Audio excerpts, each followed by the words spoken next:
What's going on, guys? ANXiiETY here again with another Let's Play, and we're going to be playing RuneScape. I know I said when I made the channel that I'd be focusing on RuneScape, and then I got distracted by the Wind Waker. But yeah, we're back on RuneScape now. And today I'm going to also show you guys a good way to do Frost Dragons in EoC. So I guess this Let's Play will also serve as a sort of a 2013 Frost Dragons guide. So yeah, let's get to it. The first thing you're going to need obviously is 85 dungeoneering at least. That is the minimum to get into the Frost Dragon dungeon, and you can't get around that. Now, if you've got 85 dungeoneering, you should have collected enough tokens in that time to get a chaotic, and if you did, I really hope you got the rapier, because Frost Dragons are weak to stab. So if not, you can still use your longsword or maul or whatever else you got, but rapiers or stab is Frost Dragon's weakness. Now I am using dual rapiers because I have super anti-fires. If you do not have super anti-fire potions, you will need a dragon fire shield. But as you can see, like I said, I have super anti-fires, so I just use them. Now, I prefer to take super sets or extreme sets, actually, because I don't have overloads yet. Overloads are better, obviously. They save you inventory space, so I take one of each. Wait, where the heck is my extreme attacks? Oh, what happened? Something got switched around.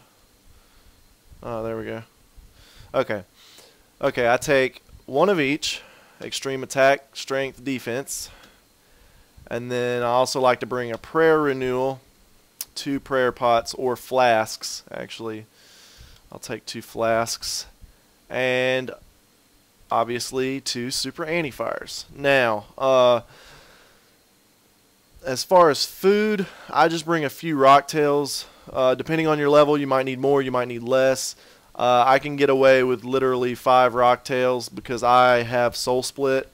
And if you have Soul Split, I definitely recommend using it as a supplementary healing alternative. And as far as a familiar, if you have 67 or if you have even lower, you can still bring a familiar. You can bring a terror bird or a war tortoise. Now I have 84. I'm working on 96 for pack yak, but I have 84, and I just recently got the pack pig from that bacon quest, and I highly recommend this because it is not an aggressive familiar. If you've ever taken war tortoises to Frost Dragons, you'll know what I'm talking about. War tortoises will attack the Frost Dragon when you're fighting it, which can lead to the Frost Dragon turning and attacking him and end up killing him and all the bones that he's holding. So if you have the levels to get a pack pig, I highly recommend it. There's 3 tiers, and obviously tier 3 is going to be the best. That's the one you want. It lasts for an hour, so it's longer. It holds 4 more spaces than a war tortoise, and all around it's much better. And like I said, I highly recommend it. So, the gear setup you'll need. This is what I'm taking. I'm wearing fire cape. Well, I guess I don't need my Slayer helmet for that. I'm not on a Slayer task, so I'll put on a Nezi helm. But yeah, as far as gear, I'm wearing Nezi helm, fire cape, fury, dual rapiers, bandos chest, legs, gloves, boots, warrior's ring, and vampirism for my aura.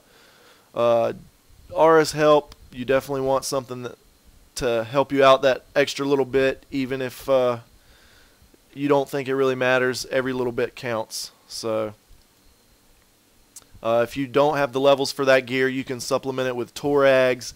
You could even probably get away with wearing dragon legs and a rune plate body or something like that.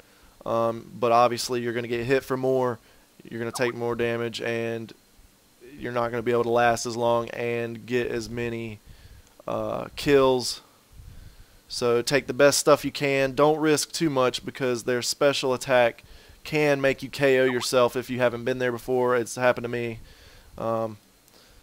Yeah, you can die and your grave will spawn outside of the dungeon, thankfully, but you will lose all the bones that happen to be in your familiar. Okay, so we're geared up and I think we're ready to go. I like to bring a few wasteable foods just in case, because you never know if you're accidentally going to KO yourself, so it's probably a good idea.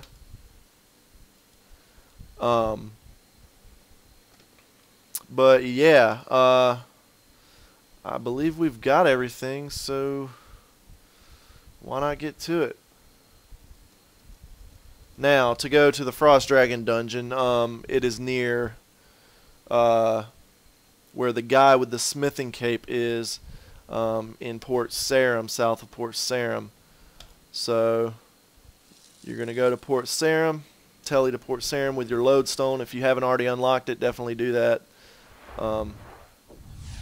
Saves you a lot of time. Oh, I forgot something. I like to bring crap. I'm so far away now. I like to bring a Tokul Zo for multiple trips.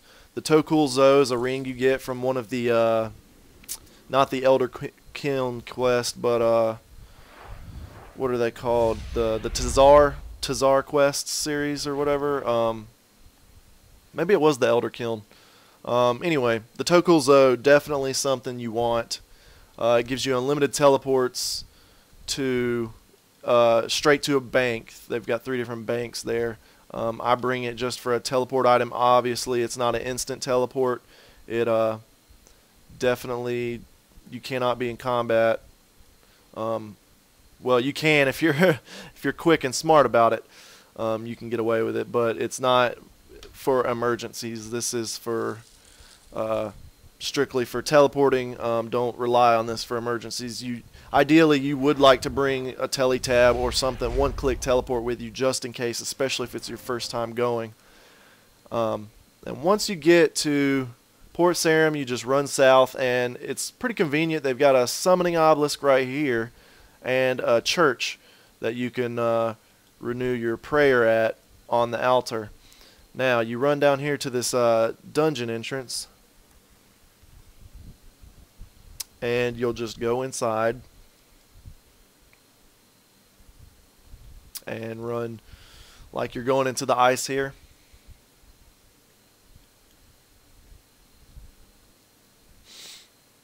Now, if you're not familiar with abilities and stuff like that, take a look at my ability bar.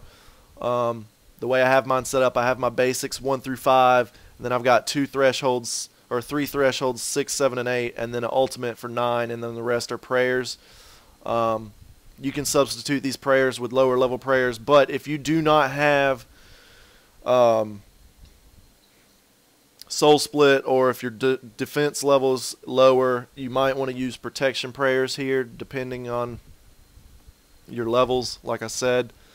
But yeah, you want to set your abilities up like this, and for the most part, unless you're using Soul Split to heal, you're going to want to be sticking to your thresholds, so you don't deplete all of your adrenaline. And this helps you string out kills longer over time and makes it for a more efficient trip. Let's make sure our quick prayers or quick curses, select quick curses. Let's make sure. Okay, see, I've got boost, or the, what is that called? Berserker. Berserker keeps your boosted stats up 15% longer. Definitely helpful if you're using extremes or any kind of potion.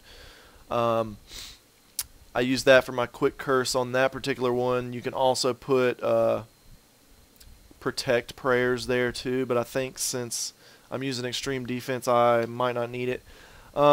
Just for the heck of it, always put on protect item. If you die, that's one less item, and if you die with the Tokul Zo, you have to keep it, otherwise you have to recharge it, and it costs like 40,000 toe cool to recharge that damn thing, and that's really not that quick to come by.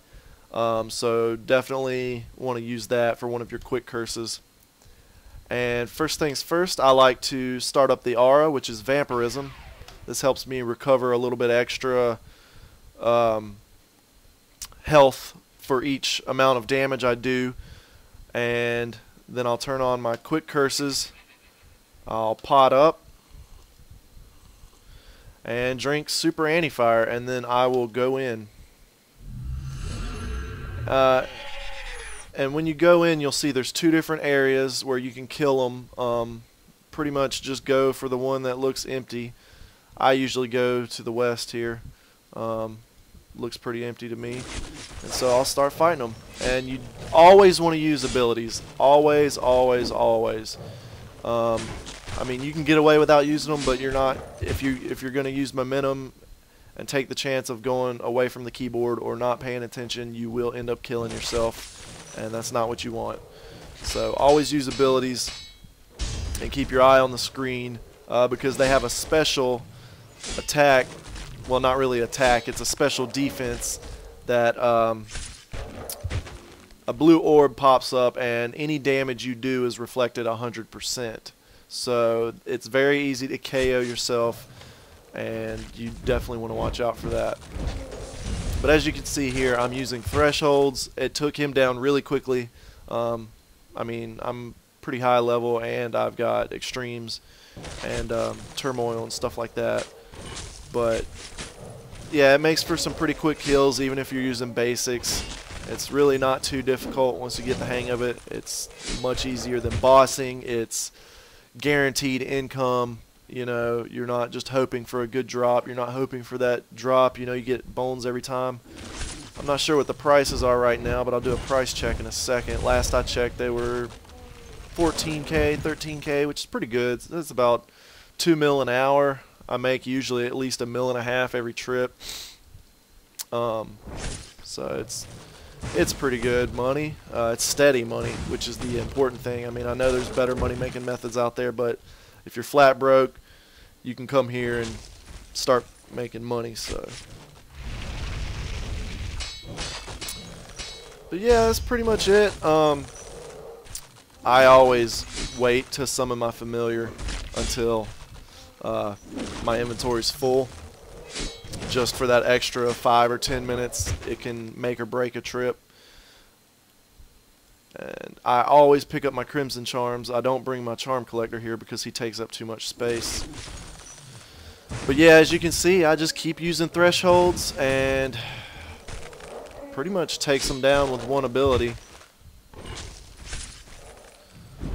And if you're fast like me, you can do some pretty decent damage.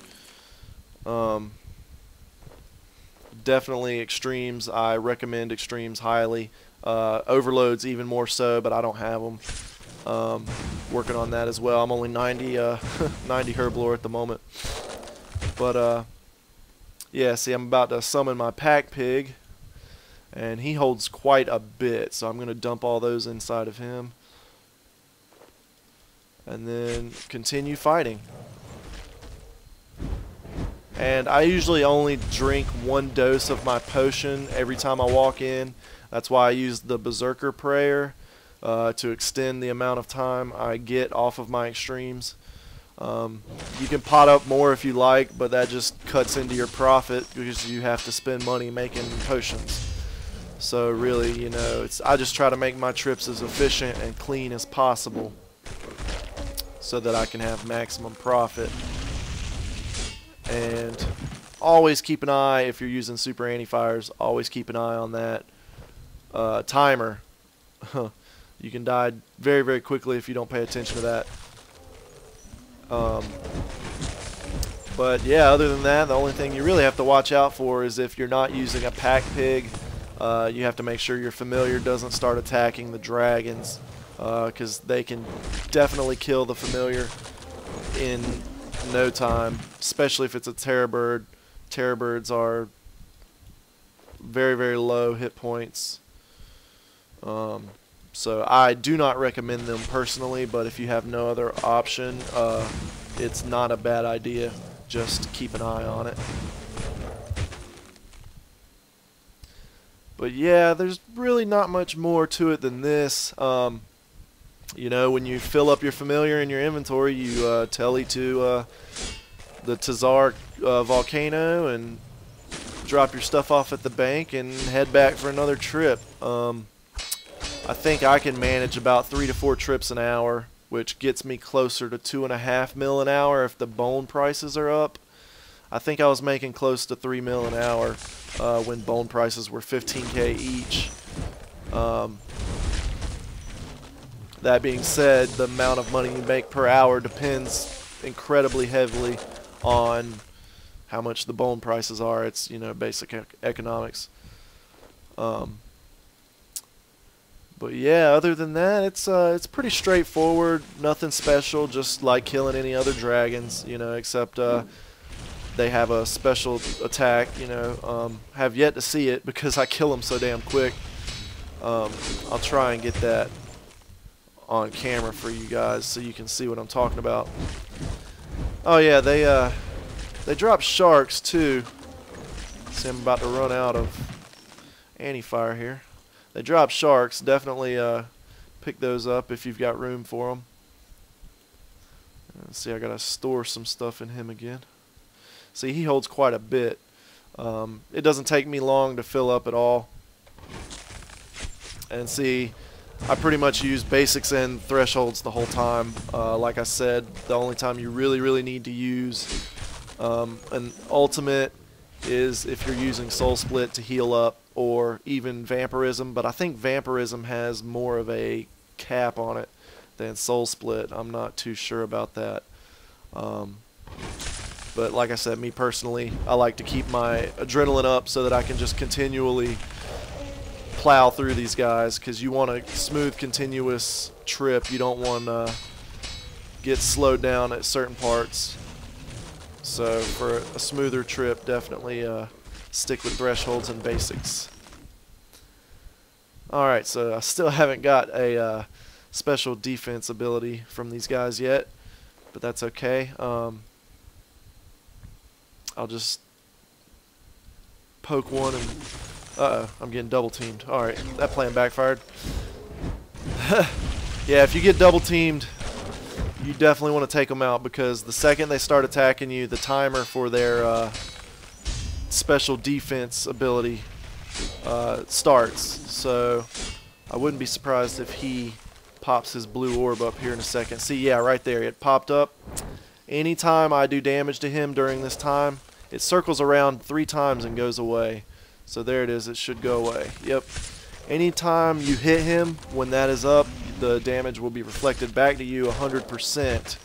No questions asked. So if you're low on health, or if you just used a threshold or an ultimate, there's no way to really break it. You're going to get hit for it. So all I can say is I hope you got food in your inventory, because you're going to get hit for it. I've KO'd myself that way multiple times. You just have to pay attention and use your best judgment so that you don't end up dying and having your grave looted by someone else. Hopefully if they're nice, they'll just bless it for you though.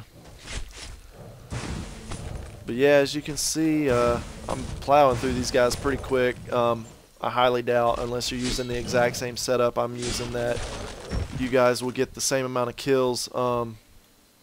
Obviously, if you have better gear, use that. Use Drygore rapiers if you have them, or even maces, you know, whatever you have. Long swords will work too. Like I said, they're weak to stab, but if you got Drygores, it almost doesn't even matter,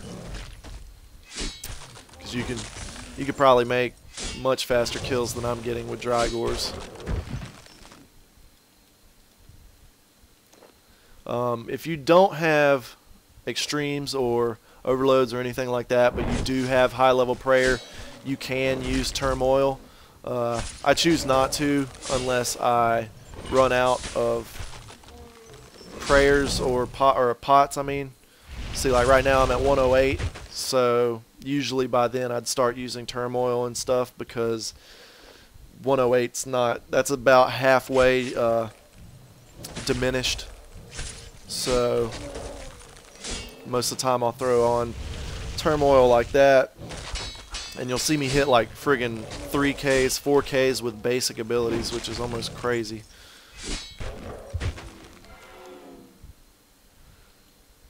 But yeah, keep your health topped off. I always recommend an aura if you have it. Any aura, even Reverence, Prayer Potion, Renewals, the Prayer Potion Renewal aura helps a lot. Any combat aura increases your accuracy, anything like that. But I highly recommend Vampirism, even though it got nerfed. It's still better than nothing, so keep that in mind.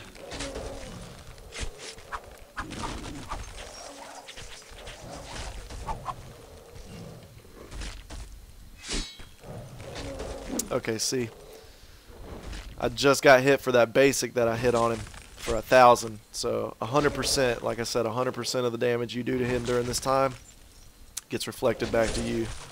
So be careful, guys. I can't be held responsible for anyone dying on RuneScape. I will not reimburse your items. And neither will JaGex. But yeah, that's pretty much it, guys. If this helped you out, give it a thumbs up, comment, subscribe, and share me with your friends. I'm going to be making more RuneScape videos. I know I haven't made the Jad video yet, and I apologize. I've been caught up on JaGex's other game, Ace of Spades, the Minecraft look-alike shooter. It's a lot of fun. I recorded some clips for you guys, but sadly I accidentally deleted them. So I'll make a multiplayer video of that shortly. It's just been a week since I've uploaded my last video, so I figured I would make a quick video for you guys, and hopefully you like it.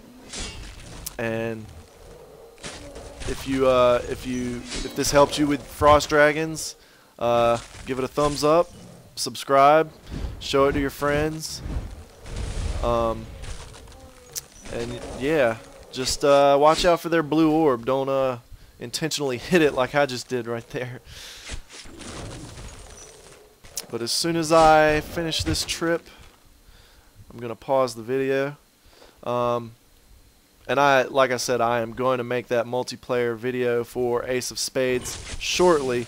So if I have time, I'll get it uploaded tonight, but no promises.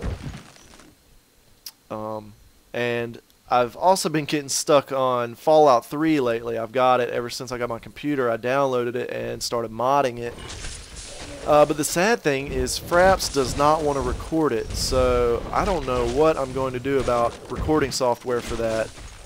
Because I'd like to make some videos for you guys with that. I downloaded some really cool mods, and it made it so much better of a game, and it's already a freaking amazing game. So I might have to download another type of software to show you guys that, but I'll figure that out shortly.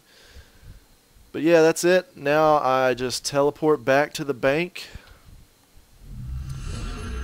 with the Tokul Zo, and see it tells me right here to the bank, and then I just dump them, and oh, in the wrong tab. Let's put them in the home tab. And I just dump that, dump my familiar. See, I get about 39 to 40 bones a trip, which is pretty damn good. I guess I didn't need both of those. Took up some space. But yeah, guys, if this helped you out, give it a thumbs up, comment, subscribe, and show it to your friends. Thanks, guys. Later.